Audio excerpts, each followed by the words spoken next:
Assalamualaikum warahmatullahi wabarakatuh. Perkenalkan, nama saya Akmil Fadlan, NIM saya 1702110083 dengan dosen pembimbing Muhammad Hilal Fakri STMT. Jadwal masuk kuliah saya Selasa jam 14.00 sampai 15.40. Baik, pada pertemuan kali ini saya akan mempresentasikan atau menjelaskan tugas final saya dengan judul jenis-jenis saluran mendarat transmisi. Yang pertama, saya akan menjelaskan pengertian transmisi. Transmisi merupakan proses penghantaran tenaga listrik secara besar-besaran dari pembangkit listrik ke gardu listrik. Jalur yang terinterkoneksi untuk memfasilitasi penghantaran ini dikenal sebagai jaringan transmisi listrik. Transmisi berbeda dengan proses penghantaran listrik dari gardu ke pengguna yang biasanya disebut sebagai distribusi tenaga listrik. Kombinasi dari jaringan transmisi dan distribusi listrik dikenal dengan sebagai kelistrikan. Yang kedua ialah sistem transmisi tenaga listrik yang ada di Indonesia.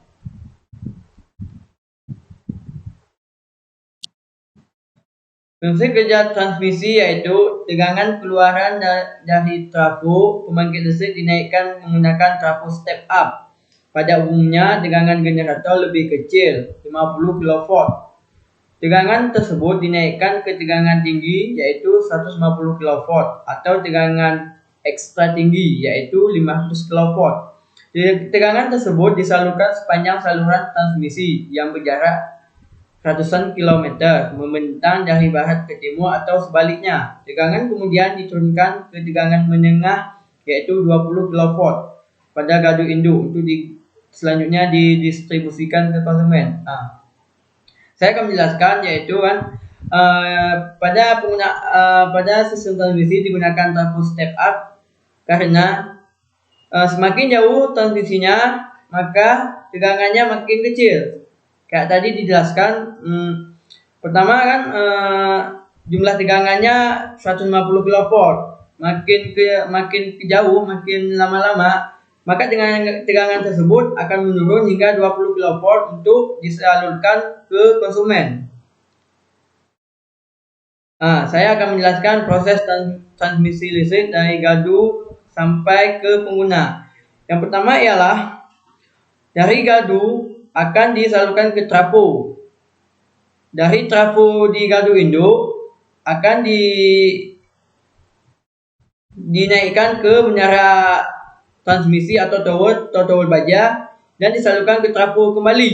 Jadi ketika sampai di trafo akan kembali menyalurkan tegangan ke tiang listrik atau yang sering kita lihat di jalan-jalan.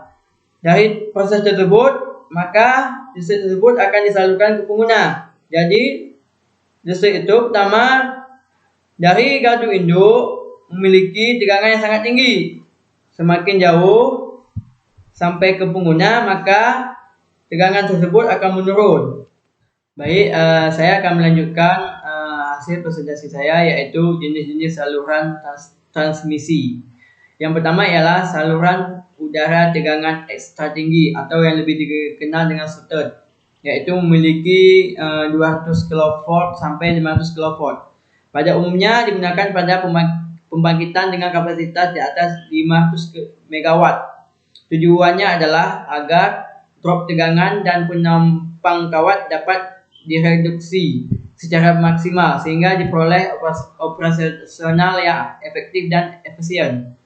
Permasalahan mendasar pembangunan SUTED ialah konstruksi tiang tower yang besar dan tinggi, memerlukan tapak tanah yang luas, dan memerlukan isolator yang banyak, sehingga pembangunannya membutuhkan biaya yang besar dan mahal.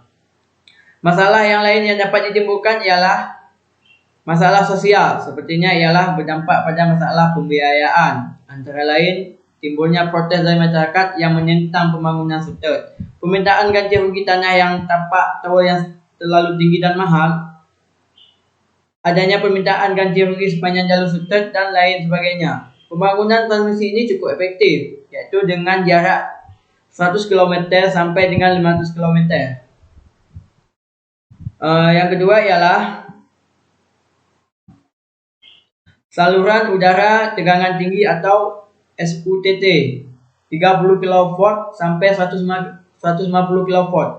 Pada tegangan operasi antara 30 kV sampai dengan 150 kV, konfigurasi jaringan pada umumnya single atau double circuit, di mana satu sirkuit terdiri dari 3 fasa dengan 3 atau 4 kawat.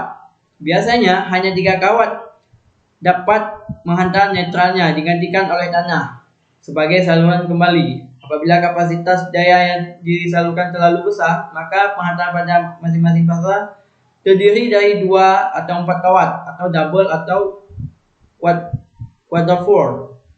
Dan berkas konduktor disebutkan bundle konduktor. Jika transmisi ini beroperasi secara parsial, jarak terjauh yang paling efektif ialah 100 km.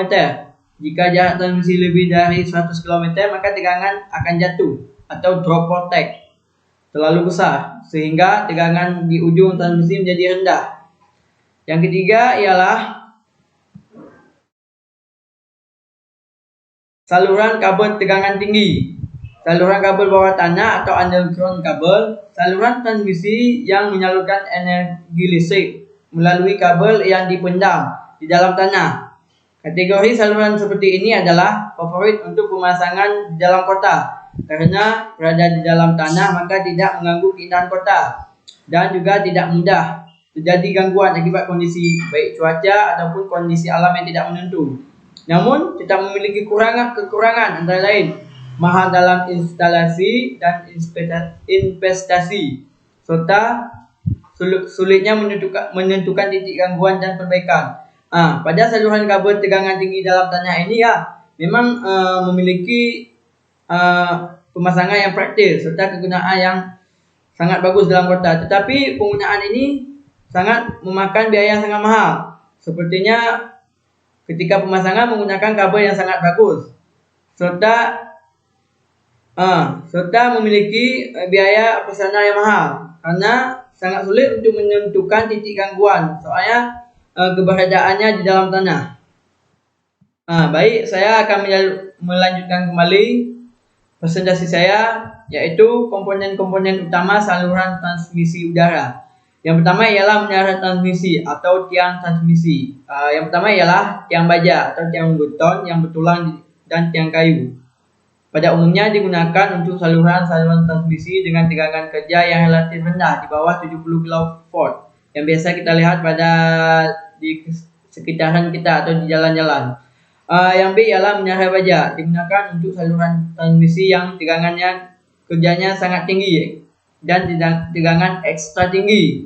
Menara baja itu sendiri diklasifikasikan berdasarkan fungsinya. Ada menara dukung, menara sudut, menara ujung, dan menara percabangan, serta menara transposisi.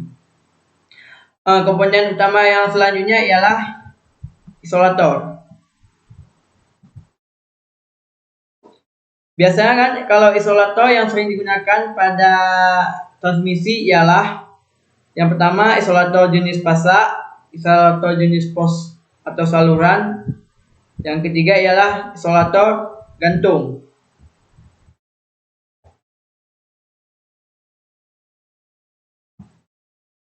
Yang ketiga ialah komponennya ialah kawat penghantar atau konduktor. Jenis kawat penghantar yang biasa kita gunakan pada saluran transmisi ialah tembaga dengan konduktivitas 100%, yang selanjutnya tembaga dengan konduktivitas 97,5%, yang selanjutnya aluminium dengan konduktivitas 61%. Pada kawat penghantar aluminium, dia terdiri dari berbagai jenis, yaitu yang pertama aluminium konduktor, yaitu kawat penghantar yang seluruhnya terbuat dari aluminium. Memang dia tanpa campuran bahan lain.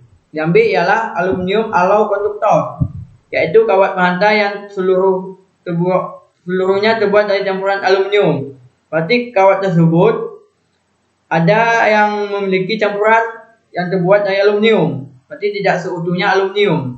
Yang C ialah aluminium konduktor steel reinforced, yaitu kawat penghantar aluminium berinti kawat baja. Berarti kan kalau yang C ini aluminiumnya di tengahnya atau intinya memiliki kawat baja sebagai penguatnya.